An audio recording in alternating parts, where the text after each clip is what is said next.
விஷயம், நான் வரும்போது நம்ம வீட்டில் வந்து கிளி வளர்க்குறோம்ல, எல்லாம் பார்த்துருப்பீங்க. இதுதான் வந்து கடம்பாவோட ஓடு. அது ரொம்ப விரும்பி சாப்பிடும். நல்ல குட் கால்சியம் இதில் இருக்குது. அதுங்களுக்கு போட்டால் போதும், கட்ட கட்ட கட்ட கட்ட கட்டன்னு சாப்பிட்டு குடிச்சிடுவாங்க. இது வந்து அவ்வளோ ஹெல்த்து இந்த பேர்ட்ஸுக்கெலாம், மக்காவோ இந்த மாதிரி இது பேர்ட்ஸுக்கெலாம். நான் வந்து சன்கார்னர் வச்சுருக்கேன், அதுவும் 3 சன்கார்னர். ஸோ அவங்களுக்காக வந்து இந்த சீசனில் தான் இது கிடைக்குமா.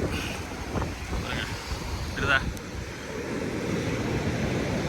எல்லாம் ஃபுல்லாக பேக் ஃபுல்லாக வந்து பொறிக்கிட்டே இருக்கேன். இப்போ நான் எடுத்த பொருள் மட்டும் பார்த்தீங்கன்னா எப்படி பார்த்தாலும் ஒரு 300 ரூபா கிட்ட இருக்கும். நம்மளுக்கு வந்து இயற்கை ஃப்ரீயாகவே கொடுக்குது. நைஸ். எல்லாம் வந்து பார்க்கணும். ஆனால் இத்தனை வருஷமாக இருக்கிறோம் சென்னையில், இந்த விஷயம்லாம் வந்து தெரியாமல் போச்சு பாருங்க.